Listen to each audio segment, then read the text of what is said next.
we're looking at Matthew's XT125R big wheel, 2008. As my previous videos told you, his Nana recently passed. It was stored in his Nana's garage for between 12 and 15 years, and she's not started since. And over the last few days and nights, actually last week, I've cleaned the carburetor, I've replaced the battery, and tonight we're going to go for engine start. And hopefully, fingers crossed, I know nothing about this bike in the respect that this is the first time it's started, and forgive me, I'm not familiar with the switch gear. This looks like the choke, but I don't think we'll need the choke.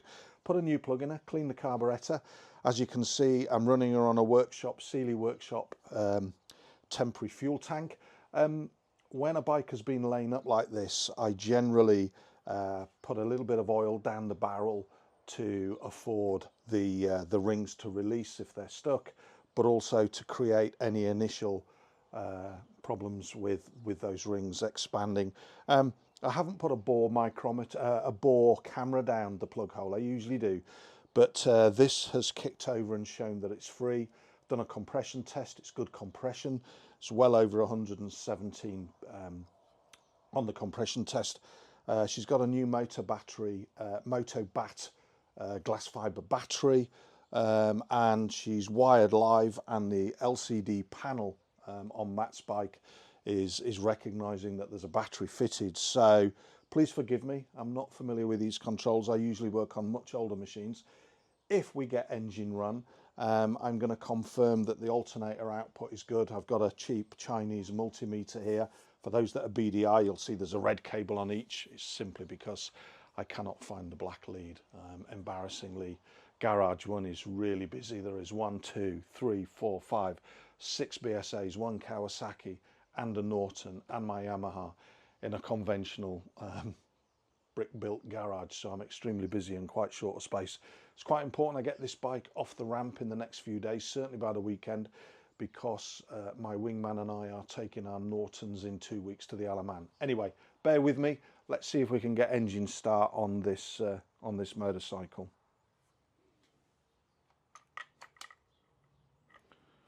So I have a neutral light, which is good. Horn, which is good. Left hand indicator, which is good. Right hand indicator, which is good. Let's test the brake light. Brake light's working. Okay, let's go for engine start.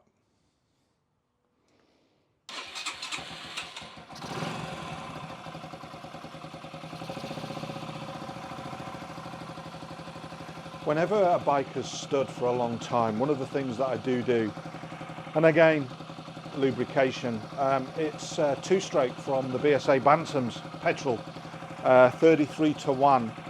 So it's a 4-stroke motor on Matthew's bike.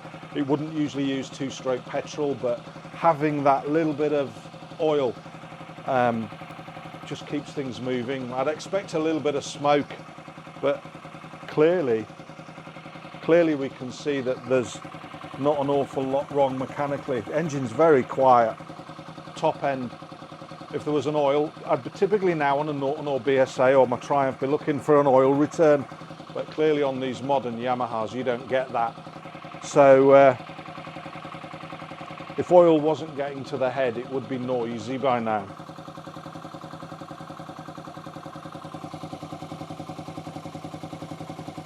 It's good. I mean, Japanese motorcycle, what can you say? Clean the carburetor, put a new battery on her, put a new plug in her, and she goes on the press of a button. Let's do an alternator test while she's running. Let's turn it off. Let's get a static battery reading, see what she's reading now. I don't entirely trust these cheap Chinese made multimeters, but they're good enough to prove a difference rather than an accuracy. So static reading there is 12.8 volts at static, and all I'm going to do to prove alternator output is run the engine up and take a reading while she's on tick over to check that the alternator is giving an output. And then I'm going to take her to about a third throttle, maybe half a throttle, and see that the regulation stops the volts creeping up, and that'll prove the regulator rectifier is certainly good enough before we do a private road test. Let's start her up and see what the multimeter says. That's interesting, and I hope it's because it's in neutral, but usually from my days you'd have to pull the clutch in to get the electric start to initiate, to stop you not having the clutch in and it zooming off, but didn't do it. Let's have a look.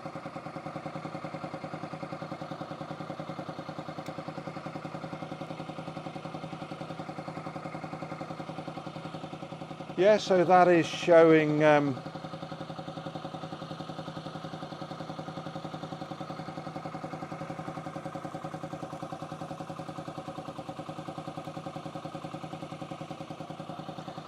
14.74 on tick over. I'm going to struggle to do this without clips. Okay, we got it. Now the volts output should be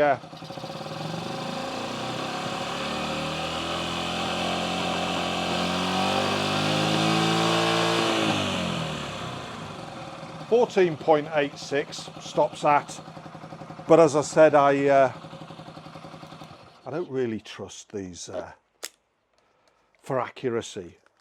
I typically use them for continuity checking and tracing bad cable faults, but yeah, I've got to get my head around the LCD panel. So I'm just checking the instrumentation panel, and when I applied the new battery to the bike, it was flashing between Motad and road, and I had to Google it. I'll be honest with you, I don't know very much about these machines at all, and it said the high beam flash pass button, press it, and when I do it, it's absolutely scrolling through. There we got the revs.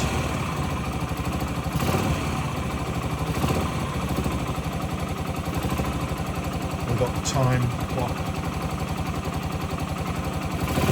We've got a lap counter. Timer running with a stopwatch.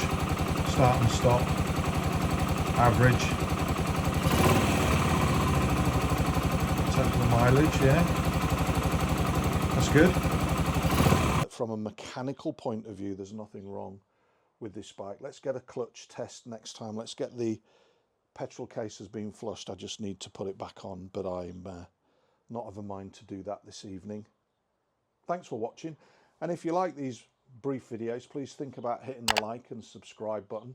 For those people that watch my videos but don't subscribe, it costs you nothing. All it means is you're notified via YouTube that I've released my next video.